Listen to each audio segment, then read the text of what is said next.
बिस्मिल्लाहिर्रहमानिर्रहीम। अस्सलाम वालेकुम वरहमतुल्लाहि वबरकातुहू। मैं हूँ आपका family physician doctor Mohammad Asif Yunus. आज हम डिस्कस करेंगे कि ऐसी ग़िज़ाएँ कौन सी हैं जिनसे डिप्रेशन और एंग्ज़ाइटी ठीक होती है। सबसे पहले हम ये देखेंगे कि डिप्रेशन होता क्यों है। हमारे दिमाग के अंदर कुछ ऐसे केमिकल्स होते हैं, ऐसे न्यूरोट्रांसमीटर्स होते हैं जिनका लेवल अगर कम हो जाए या नॉर्मल लेवल से अगर वो कम हो जाए तो हमारे जो दिमाग के अंदर डिप्रेशन का मसला पैदा हो जाता है। इन केमिकल्स में या न्यूरोट्रांसमीटर में जो सबसे अहम एक केमिकल है उसका नाम है सेरोटोनिन। ये सेरोटोनिन जो है अगर ये दिमाग के अंदर हमारे ब्रेन के अंदर इसका लेवल कम हो जाए तो हमारे कुछ ऐसे पार्ट्स होते हैं ब्रेन के अंदर, जैसा कि वो बेसल गैंग्लिया है, अमिगडाला है, इनके जो फंक्शन है वो प्रॉपर तरीके से जो कि हमारे मूड को रेगुलेट करते हैं, ये अच्छे तरीके से काम नहीं करते और इंसान है वो डिप्रेशन का शिकार हो जाता है। एलोपैथिक तरीक़ा इलाज में भी जो तरीका अपनाया जाता है उसमें भी ऐसी अद्वियात दी जाती हैं जिनसे ये सेरोटोनिन के लेवल को इंक्रीज़ किया जाता है, अप किया जाता है या इसको रेगुलेट किया जाता है। ये जो मेडिसिन्स हम देते हैं इस ग्रुप को कलेक्टिवली SSRI बोलते हैं, यानी सेलेक्टिव सेरोटोनिन रीअपटेक इनहिबिटर्स। ये इस तरह से एक्ट करती हैं कि हमारे ब्रेन के अंदर सेरोटोनिन का लेवल बढ़ जाता है, जिसकी वजह से डिप्रेशन और एंग्ज़ाइटी का मरीज़ जो है वो ठीक हो जाता है।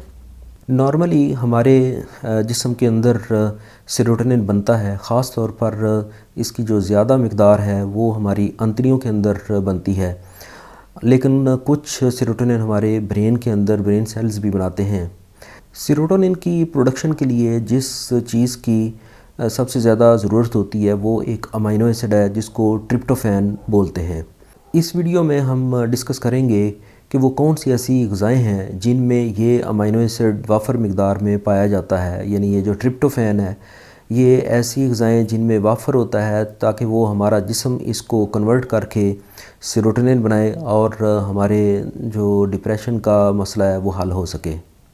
इन ग़िज़ाओं में सबसे पहले जिसका हम ज़िक्र करेंगे वो है सैल्मन फ़िश, यानी ये वाली जो फ़िश होती है इसमें इसके गोश्त में ट्रिप्टोफैन की बहुत वाफ़र मकदार मौजूद होती है जो हमारे जिस्म में जाने के बाद सेरोटोनिन के लेवल को अप करके डिप्रेशन के मर्ज़ को दुरुस्त करने में मदद देती है।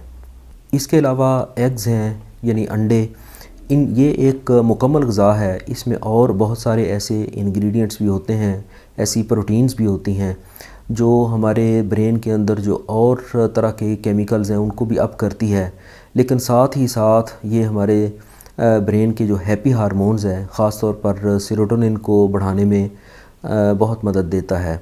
इसके अलावा नट्स हैं, खुश्क मेवाजात हैं जैसा कि अखरोट है, बादाम है, काजू है और पिस्ता वगैरह, इन सब में भी ट्रिप्टोफैन अच्छी खासी मकदार में पाया जाता है। पोल्ट्री प्रोडक्ट्स जैसा कि चिकन है, फ़ील मुर्ग है, इस तरह की जो गोश्त होता है इसमें भी यही सोर्स हमें मिलता है, इसमें भी ट्रिप्टोफैन की अच्छी मकदार पाई जाती है।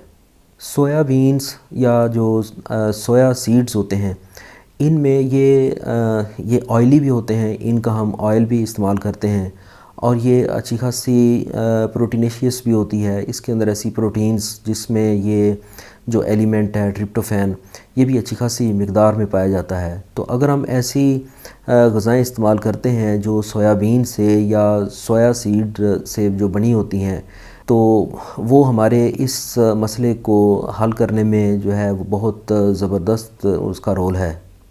इसके अलावा दूध यानी मिल्क और पनीर है, चीज़, इसके अंदर भी ट्रिप्टोफैन की मकदार काफ़ी होती है, जिसकी वजह से ये जो है ये भी डिप्रेशन को और एंग्ज़ाइटी को दूर करने में और दुरुस्त करने में मदद देता है। पाइनएप्पल यानी अनानास, ये भी ट्रिप्टोफैन का एक बहुत बड़ा सोर्स है। इसमें यानी अनानास में एक और केमिकल भी होता है जिसको ब्रोमिलेन कहते हैं। ये केमिकल बहुत स्ट्रॉन्ग एंटी इन्फ्लेमेटरी होता है, यानी दाफ़े सोज़श होता है। तो अनानास खाने से जो फ़ायदे होते हैं, इसमें एक तो जिस्म को सेरोटोनिन बनाने में मदद मिलती है, जो कि हमारे डिप्रेशन को दूर करता है, और इसके साथ साथ ये दाफ़े सोज़श भी है, यानी जिस्म के अंदर जो इन्फ्लेमेटरी प्रोसेस हैं उनको भी दुरुस्त करने में, उनको ख़त्म करने में ये मदद करता है।